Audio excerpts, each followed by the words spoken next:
Hello everyone, and welcome to Life Happens, Let's Fix It. I'm John, and today we're going to replace a hose bib, spigot, seal cock, outdoor faucet, whatever you want to call it. But whatever you call it where you live, today we're going to show you how to replace one and talk about all the details that you need to understand before you start a project like this, even including a very difficult to get to seal cock where the plumbing is located inside an interior wall. So anyway, come along with me and let's get to it.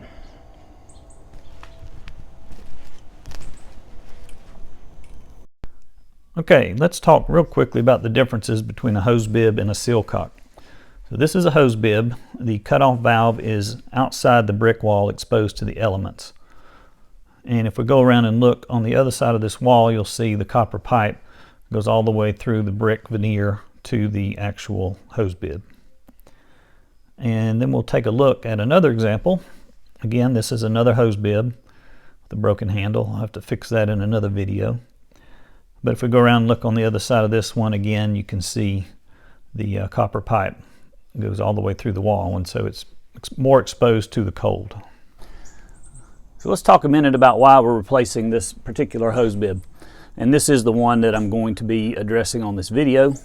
But the reason I'm replacing it is the handle broke on it. And I've looked around at all the different places, I've looked online, and I just cannot locate a replacement handle for this specific hose bib.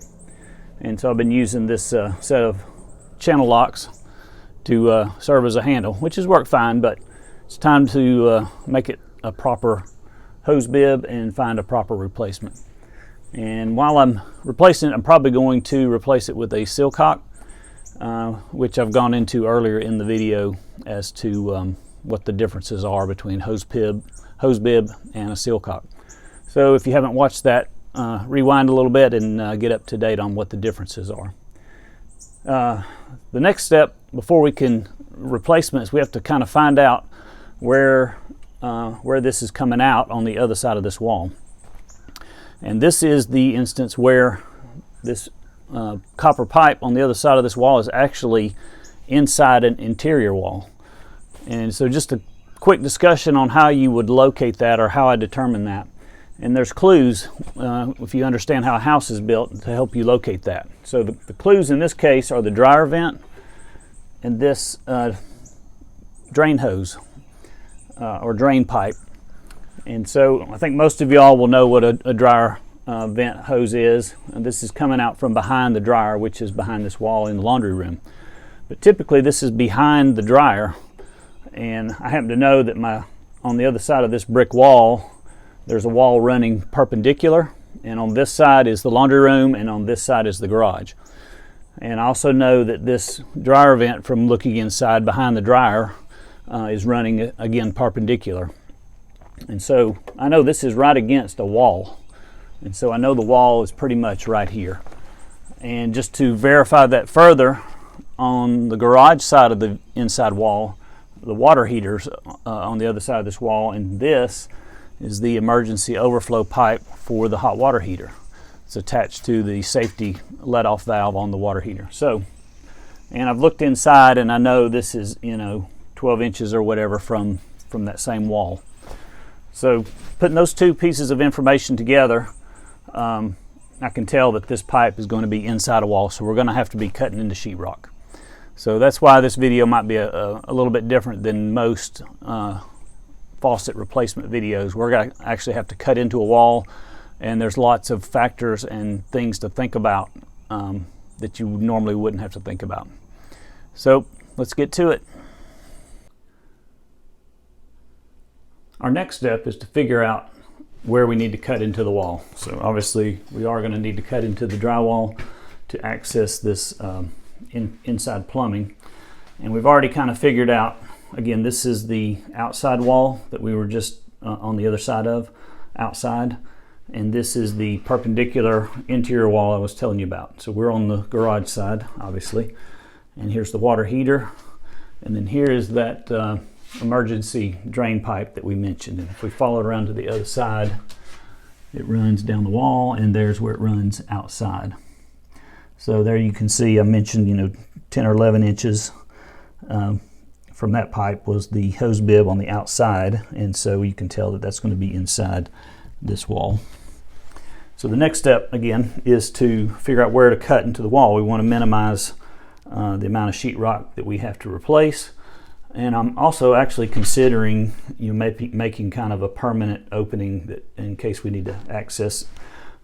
This is the gas line here. You can see coming in, so there may be cases where I need to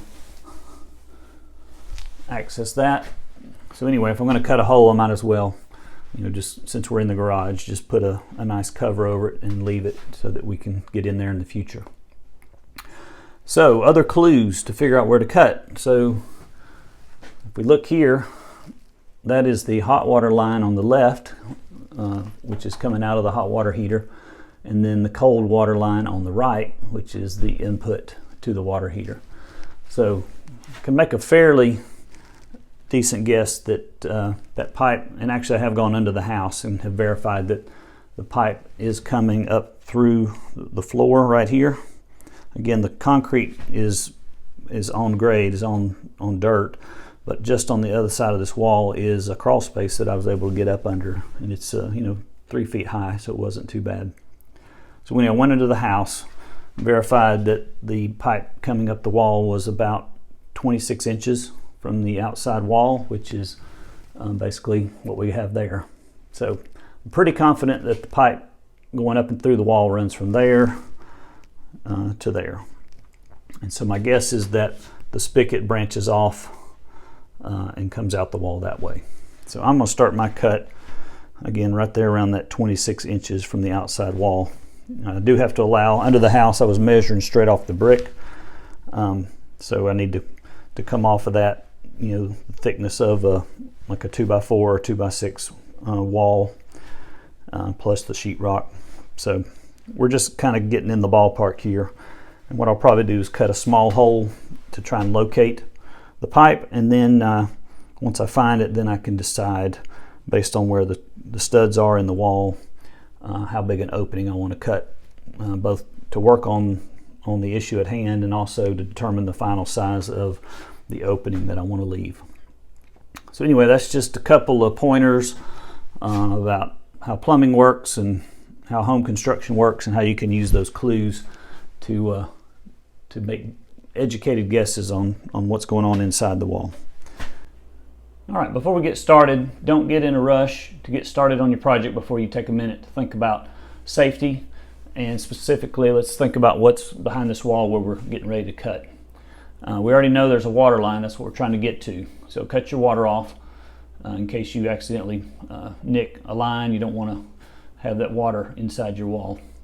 Also, again, we've already checked and we kind of feel good. The electrical is not going to be where we're cutting, but it's easy enough to cut off the electrical for this area.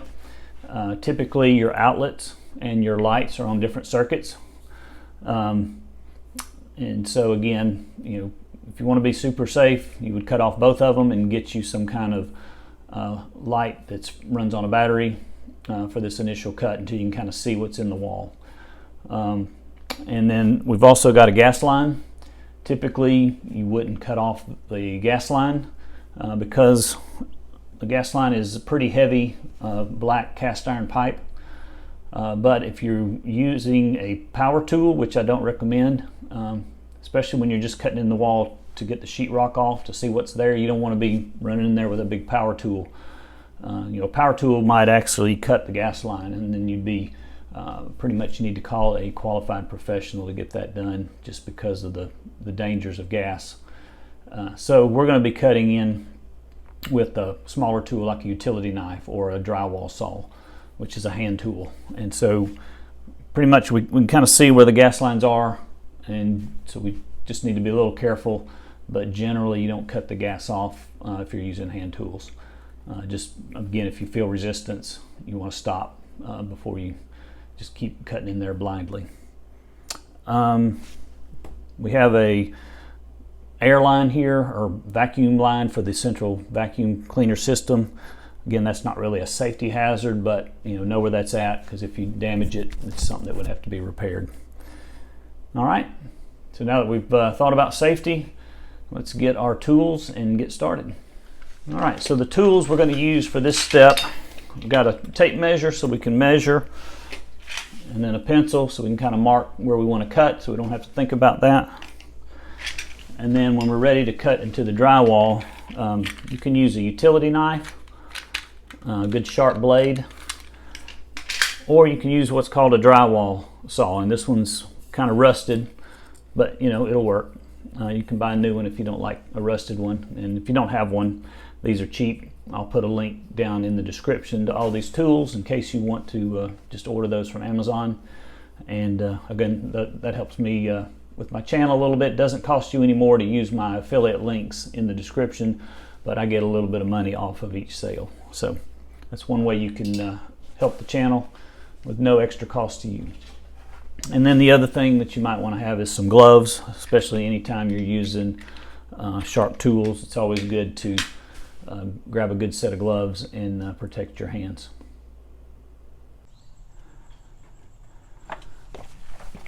All right, so I needed to figure out how high up the wall this pipe was for the hose bib. So what I did was measured on this brick wall there. You can see on the white pipe, I came over and just measured from there to there. So that difference is 11 inches.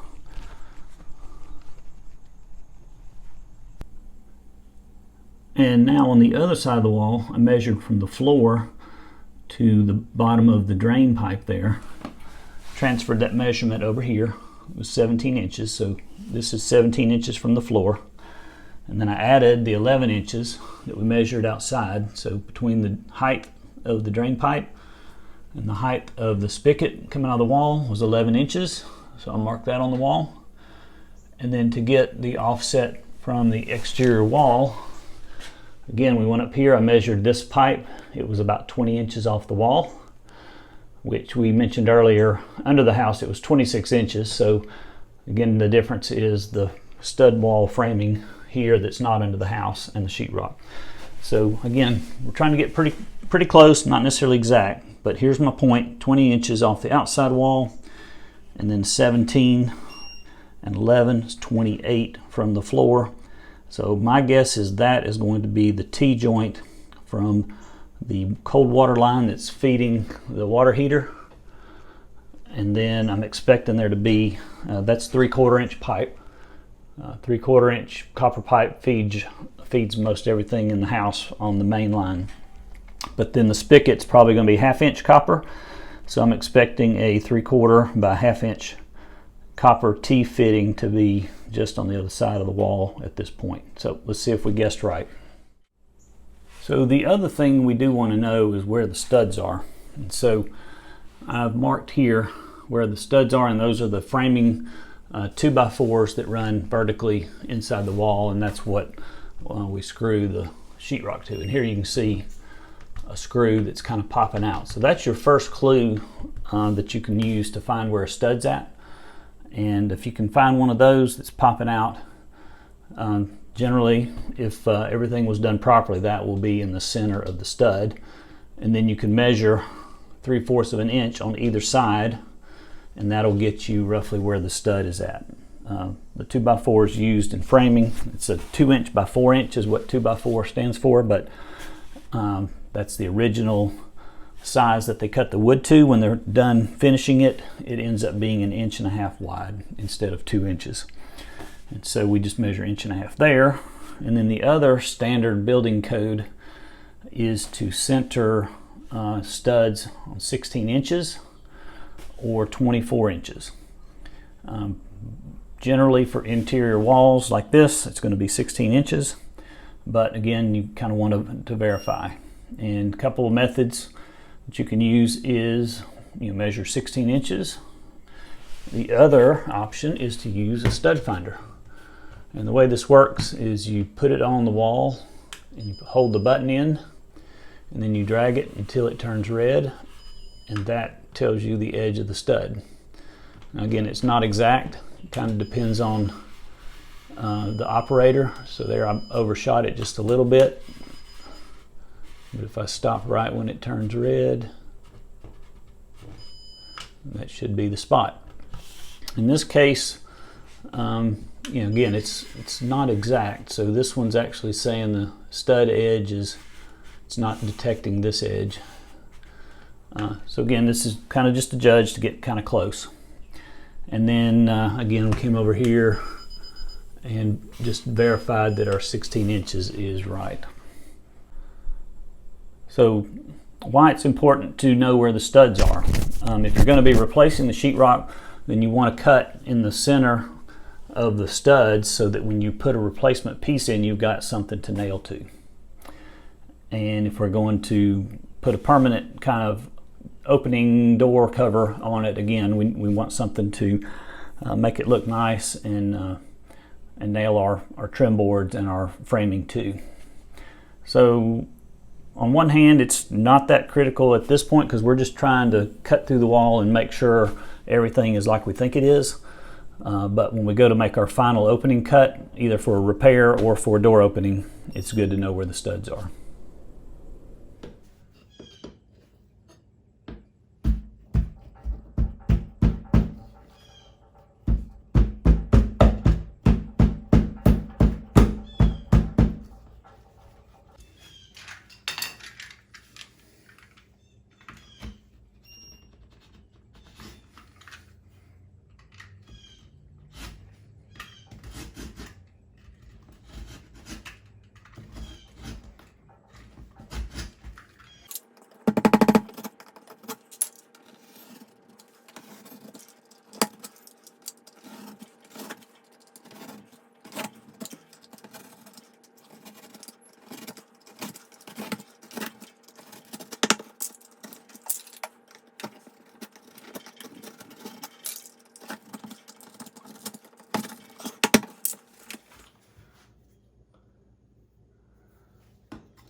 All right, so our project just got a little more tricky.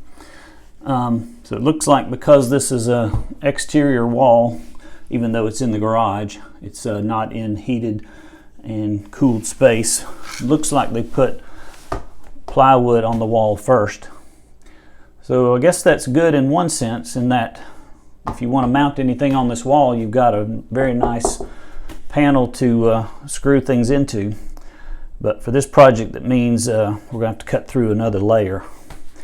And so anyway, not insurmountable, but makes it a little more tricky. That also explains why our stud finder was not working as well, as it was giving kind of strange readings. And so I think it was having trouble. I think it detects the air void versus the wood. And so in this case, there's a lot of wood, so it did kind of pick up a little bit, but I think the plywood layer underneath made it harder for this to work properly. So what we'll do next then is probably get in there with a drill and find a saw that we can use to cut in through that next layer and see what's there. Again, we have to remember, we think our copper pipe is right behind here, so when we're cutting through the wall with power tools, we need to be way more careful about what's behind there. I chose to use this oscillating saw. This one's made by Rockwell, but there are other brands, and I got a brand new blade from Harbor Freight, and this has gauge markings on it so you can see how deep you're plunging.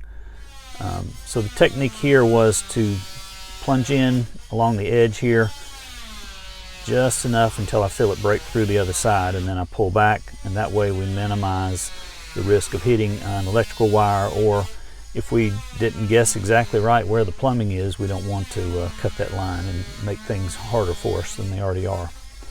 So again, I'm just working my way around the plywood here, pushing in just till I feel it break through, and then pulling back.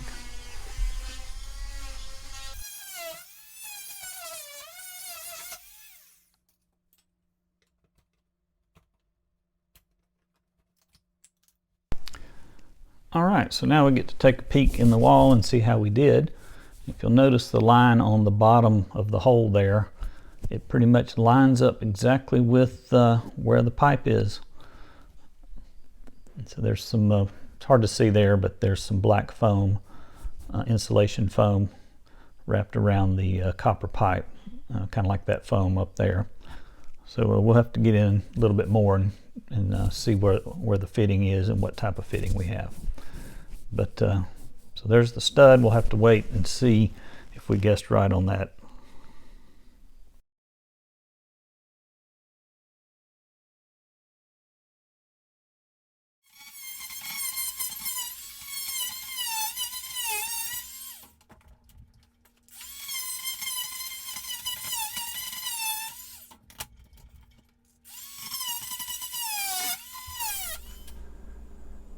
All right, so now that we've got our hole in the wall, I'll show you if I can zoom out here.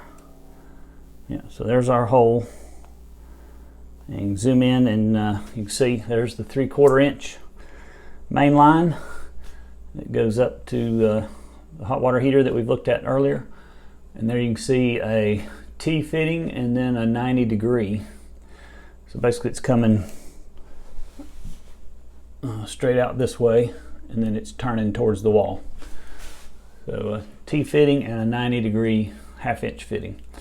And you can see one of the dangers of soldering copper pipe inside the wall. You can see they burnt the wood quite significantly.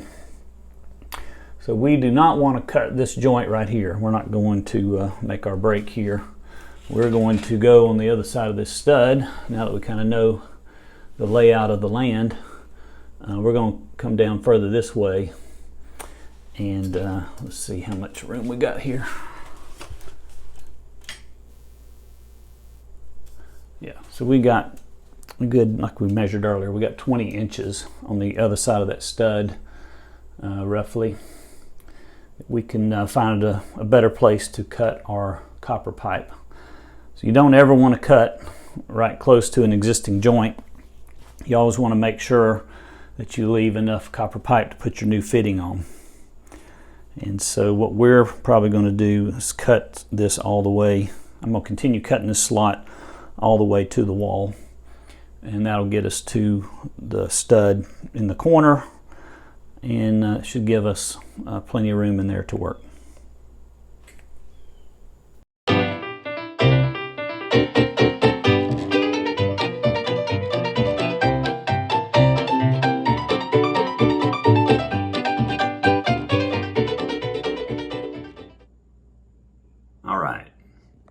I got through the wall finally and pulled out all the insulation. There was some foam, insulation foam wrapped around the 1/2 inch pipe, and then the sheetrock and the plywood. All right, so once we get in here, we can get to see a little bit more what's going on. So there's our 1/2 inch copper pipe, as we expected.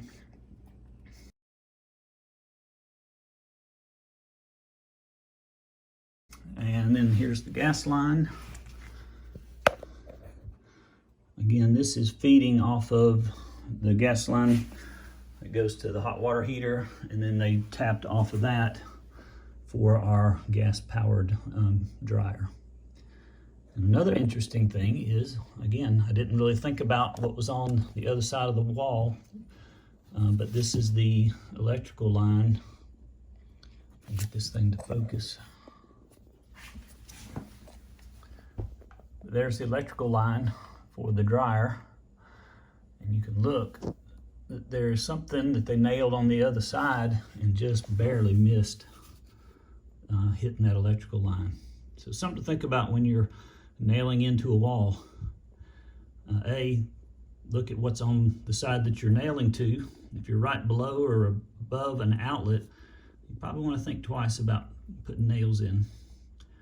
And then from the other side, again, I cut into this wall not thinking about what was on the other side.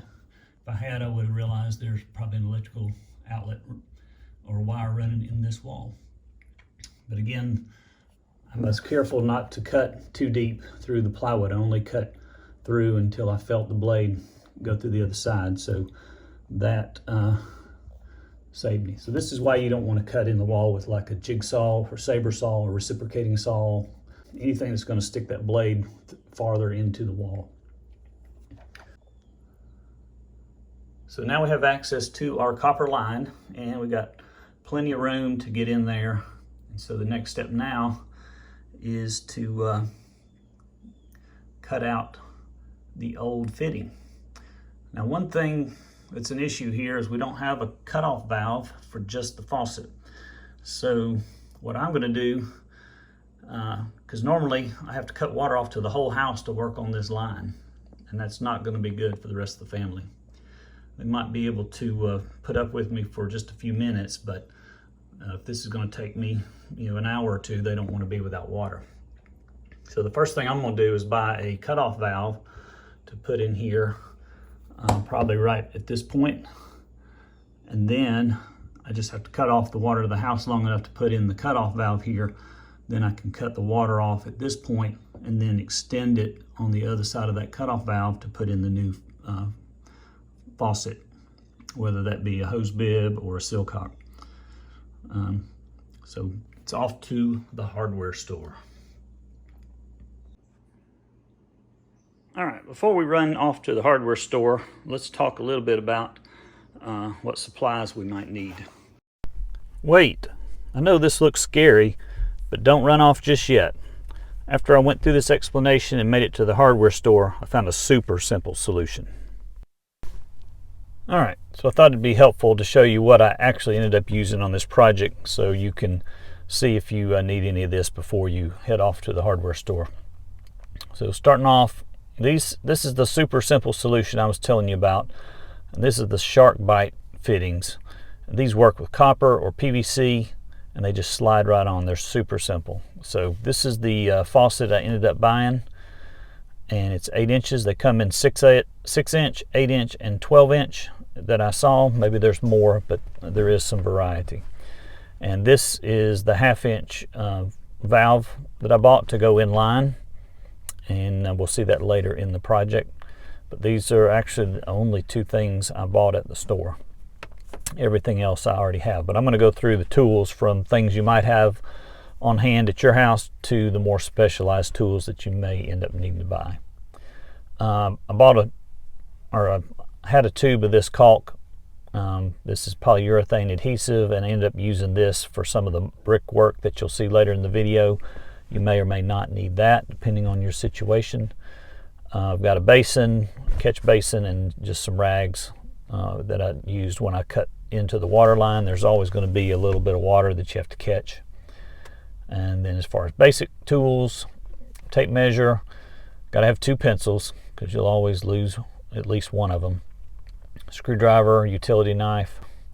Again, this is a Harbor Freight screwdriver set. It's got interchangeable bits. I like it a lot. Then there's a caulk gun if you need that for the caulk. The drywall saw, and there's the blade, the utility scraper blade that you saw me for prying out the sheetrock. The stud finder, we showed that in detail as well. And I'll put links to all these tools in the description. And again, if you use the affiliate links, it doesn't cost you any more, and it will help my channel. So I would appreciate any help you could give me there.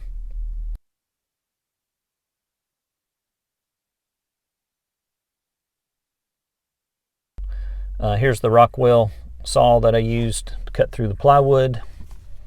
We've already seen that. And there's the Harbor Freight blade that I used, if you want to pause the video and get the details on that.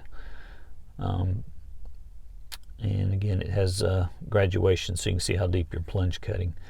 And then later on, when we get into drilling into the mortar, you need a power drill, a hammer drill. And this one, we ended up using a very big bit. You can see the 1-inch bit laying there. And so you do need a kind of a heavier duty drill that has a 1/2-inch chuck. And again, if you need the big 1-inch masonry bit, yeah, there I'm talking about the 1/2-inch chuck. There's the 1-inch masonry bit. And again, I have used this a couple times. If you have a brick home, it's probably worth the investment on this project. You probably end up using it again in the future. And then for attaching the sillcock to the wall after it's installed, there's a couple smaller mortar bits there, masonry bits I should say. I think one is 5/16 and one is 5/32, but it kind of depends on the screws you're using.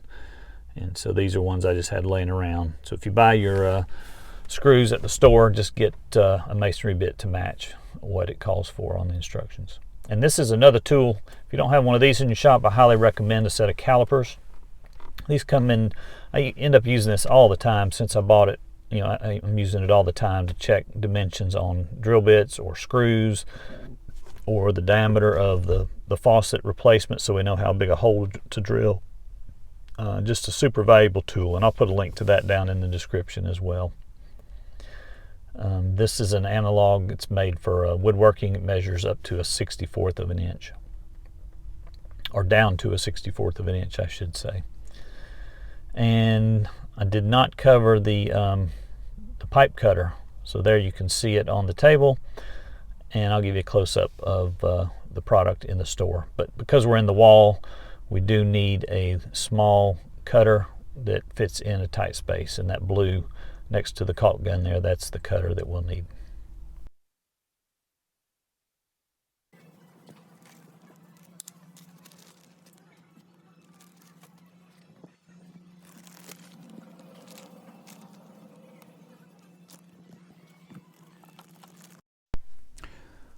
Alright, this is a separate disconnect tool. You won't need this because there is a little different version of a disconnect tool included with your 1/2-inch valve here, so you don't need to buy an extra one of those either. It comes with the valve. And here's just a selection of all the different faucets you can buy, from the sillcocks that have the cutoff valve at the end of the pipe here, so it's not outside the wall, it's inside, and that's why they're called freeze proof. And you can get those in different lengths and different colors and made of different materials. And then here's all the hose bibs if that's what you want. And if you need, and this is the type I bought here, the SharkBite 8-inch. It's the one I bought. And the push to connect is what makes it so simple. No soldering, no gluing, just slide it on. And if you need copper pipe, there's two types, L and M. L is thicker, but either one will work, although you might need to check with your building codes. But you can buy that in different lengths depending on what you need, if you don't need a full 10-foot stick. And then here are the pipe cutters. The one I have is, I think, the second one from the left. And those are, again, good for getting in tight spaces like inside walls. A quick tip that I learned from my grandfather: I always leave the valve, when I open it, I always back it off a 1/4 of a turn. So now when it's time for me to cut the valve off, if I turn it the wrong way, or if I turn it a 1/4 of a turn and it won't go any further, then I know I'm turning it the wrong way. So now I know I'm going the right way, and we'll just turn off the water to the entire house. So there's where it's coming in from the front yard. Here's the main valve for the whole house, and here's our pressure reducing valve.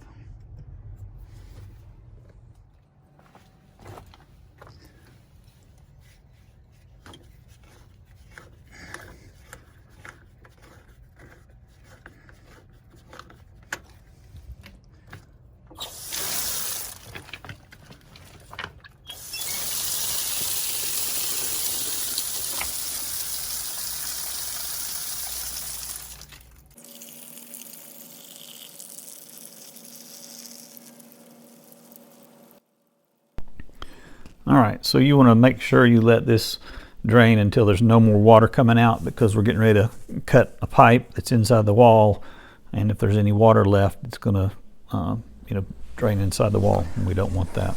All right, so I read the instructions on this fitting here, and the way it works is actually pretty neat. There's one side is marked slip end, and the way it works is the pipe, this is like if you're going to put it in line, which we're not doing, but if you were just wanting to cut it in here, you would cut out a 2-inch section, and then this side you can slide it on, you know, farther than it needs to go, and then using the disconnect tool, once you have the pipe in, push on this tool that allows it to slide on that pipe where you pushed it in, you know, farther than you needed to.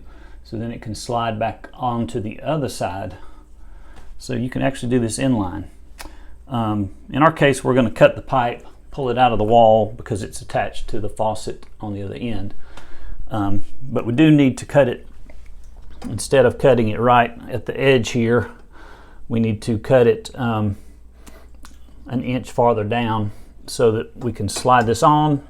It'll slide on about an inch, and then we'll still have clearance for the handle. So hope that's clear. But anyway, I've got there's where the end was at, and I'm measuring an inch farther down and put a mark there, and that's where I'm going to cut. All right, so here's our cutter tool, and the way this works is you can adjust the width here, so you open it up enough to fit over the pipe, and then you tighten it up until it's just snug, and make sure it's on there square. There's two rollers there that fit on the pipe, and then you tighten it down there on your mark. Okay. All right, and when you get it right, it should roll around like that. Okay, and then we want to turn the wheel about a quarter turn, eighth or a quarter turn, just enough to kind of bite into that pipe a little bit. Then you go all the way around and you tighten it a little bit more. And before we break in there, don't let me forget, put your towel in here so we can catch any remaining water that's left. And then you just keep turning that. Go 2 or 3 times around, give it another tighten. Again, just a little bit at a time. Tighten.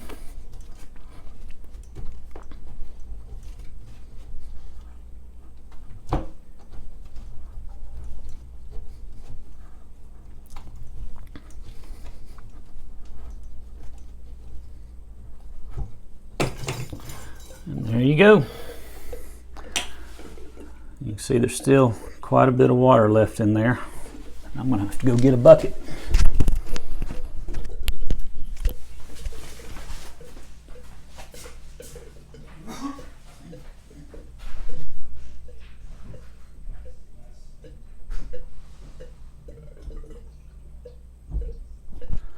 All right, so the good thing about these SharkBites is we don't actually have to wait until all the water drains out.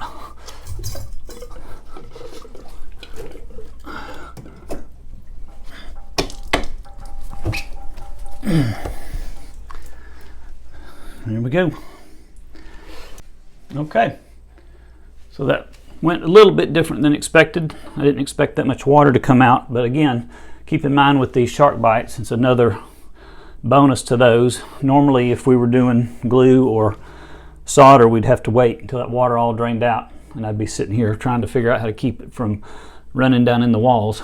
But with the SharkBite, you just slide it on there and you're done. So really a great product. Now that we got our fitting on, I can turn the water back onto the house and everybody can have water again. Yeah. When you're turning the water back on, I always like to do it slowly. Until you hear it stop. And then again, my grandfather's trick I mentioned earlier. Once you get it all the way, just turn it back about a quarter of a turn.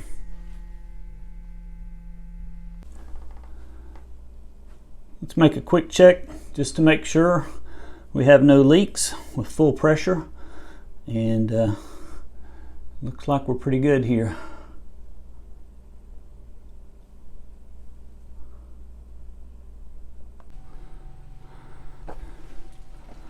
All right, now the easiest part of the whole project. Pull that out. All right, there's the old hose bib, and we can measure this and get a better idea of how long of a sillcock we need to buy. And we'll be able to use this copper instead of buying any new. We can just reuse this for the short piece inside to connect the new faucet to the valve we put in. All right, it's time for the good news, bad news segment of our program. So the good news, the bad news first. The bad news is you need a drill that has a 1/2 inch chuck in it for this drill bit. And generally when you're drilling through masonry, whether that be brick or concrete or mortar, you need a hammer drill. And so a hammer drill, basically while the drill's turning the normal way, it is also hammering to kind of impact through the concrete. So the good news is if you're looking for an excuse to get a new hammer drill with a 1/2 inch chuck, then this is the project for you. If not, maybe it's time to hire it out to a professional, but at least you know what to expect from looking at this video. You can be knowledgeable about the job when you're talking with the contractor.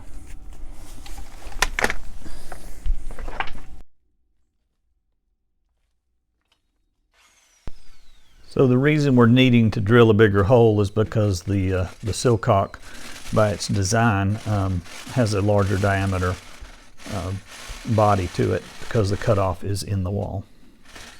So in this case it's a 1 inch. We need to enlarge the hole to be 1 inch in diameter.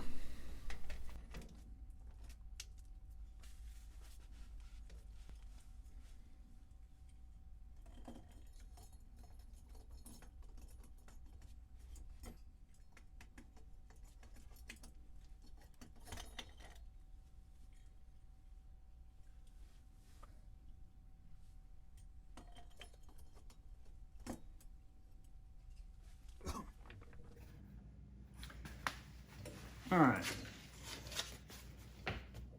these are all my calculations.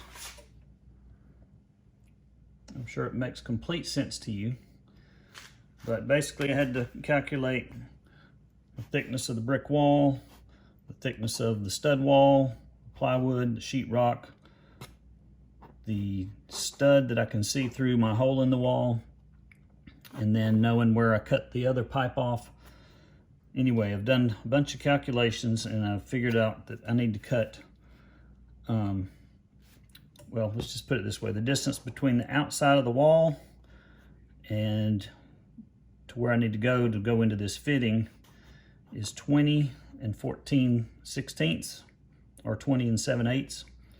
And then I measured the length of the hose pipe from where it will rest against the wall to where the pipe will need to go, and I measured that at 9 and 5/16. So if I subtract those two, where the spigot ends, I need a piece of copper 11 and 9/16 to get the rest of the way.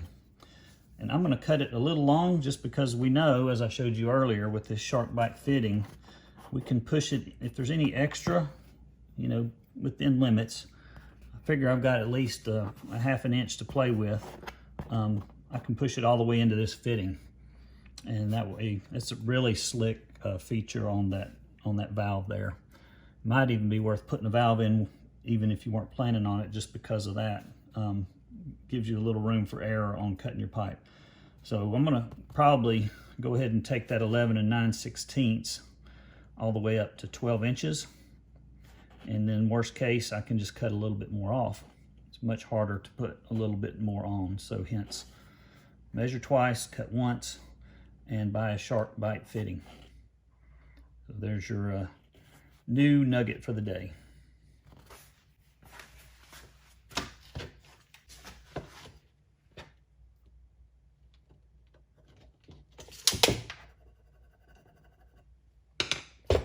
All right. So I could use my little bitty cutter, but these are same idea, it's just a little bit bigger, a little bit easier to handle. But same idea, just tighten it down snugly, make sure it's turning smoothly, double check your measurement, and then just turn it spin it, turn it, spin it, turn it, spin it. There you go. And so then again, the SharkBite, you just push it in.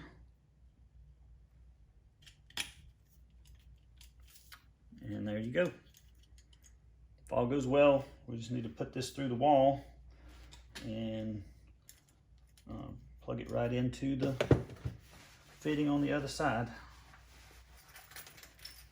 Now, to you advanced watchers and astute observers, you will have figured out already that, or maybe you figured out that I bought an 8-inch sillcock faucet and the measurements was 9 1/8 inch just to get through the outside wall, and then another 3.5 inches to get through that stud that you can see. And so that puts us at 12 5/8. And 12 5/8 is going to put us right here. So this will all be in the wall. So that did not escape me. And my thinking is, if I ever need to pull this out, I can pull it out using the removal tool from the 1/2 inch ball valve. So I'm going to save a little money by just buying the 8-inch, and even the 12-inch was going to be not even sticking out, but just a little bit. So might have been better, but I already bought the 8-inch. I don't want to make another trip to Lowe's, and this will save me a couple dollars. And I don't think it's going to hurt me in the long run.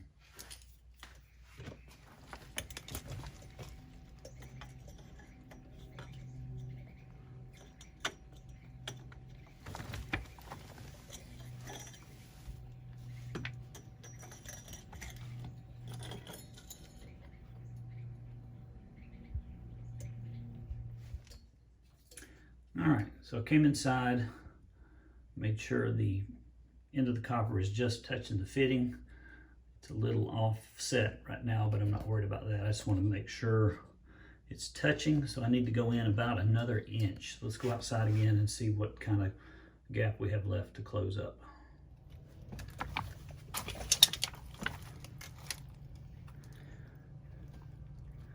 All right, so we got 1.5 inches, which is almost exactly what we calculated. We said it needed to go into the fitting 1 inch, and then I said I was going to add 1/2 inch just for safety.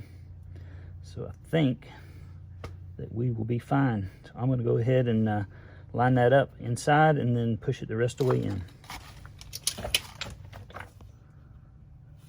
All right, so I was able to push it off camera, pull it in from the other side. It went in really easy. So as you can see with this SharkBite fitting that allows you to slide it, more than that inch, you don't have to get it exact. So I had an extra 1/2 inch to play with, slid right in. And now I just realized yet another benefit of the SharkBite fittings and faucets. With copper or with PVC, once you glue or solder it in place, let's just say you got it crooked a little bit. Well, you're out of luck unless you want to break the fitting loose and redo it. But with these SharkBite fittings, you can adjust it perfectly square even after it's already in. All right, so let's I'm gonna go turn the water back on and we'll see if it works.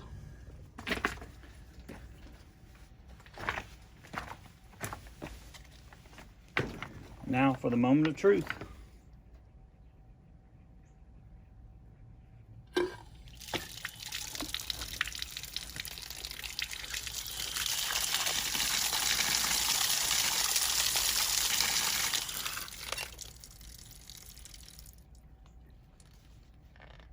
This is the sillcock type of faucet, so the water's cut off 8 inches back into the wall, so it gives you that much more freeze protection. And so when you do cut the water off, you do have that 8 inches of space where it's going to drip for a little bit while that water empties out.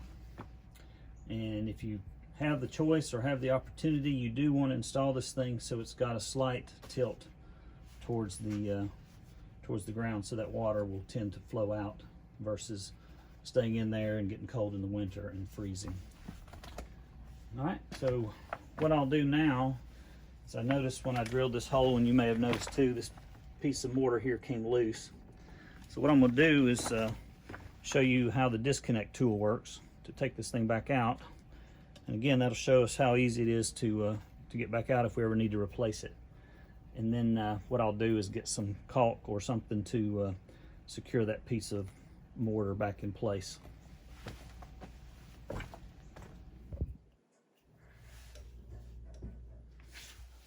Okay, just for you guys, I did not practice this off camera. This is my first attempt using this tool. So I've turned the valve off and I've opened the faucet on the outside, and supposedly this just slips on. You pull it with one hand and slide it out with the other. And there you go, that easy.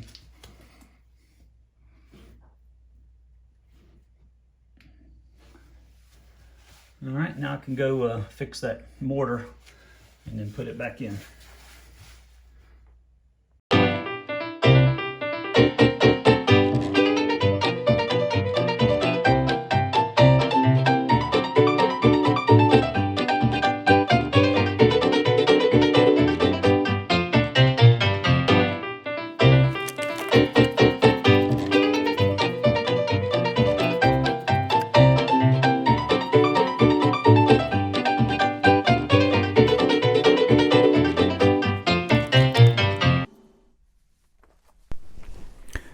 All right, as the last step, I need to drill some holes for screws to keep that fitting from twisting like I showed you earlier.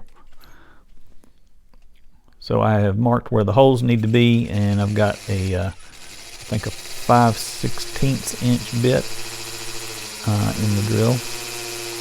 And actually I started with a 5/32 to drill the small hole, and then came back behind it with the 5/16 to make it big enough for the screw and screw anchors that I have.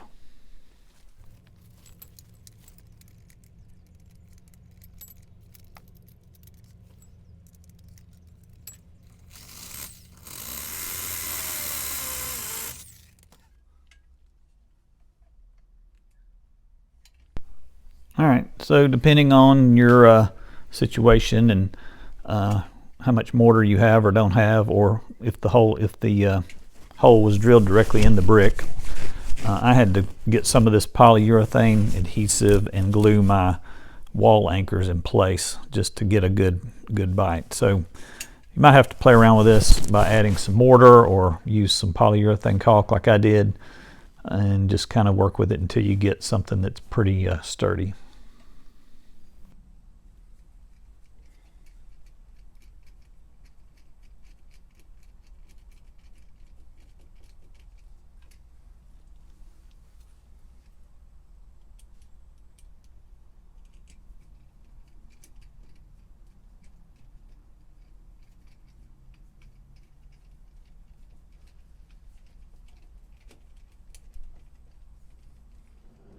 Well, thanks so much for watching my video on replacing a sillcock with a super simple solution.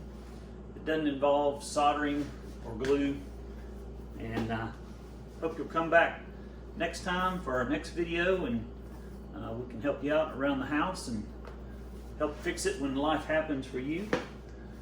And if you like this video, hit that like button. And also, if you like the channel, please hit subscribe and hit that notification bell. And we'll see you next time on Life Happens, Let's Fix It.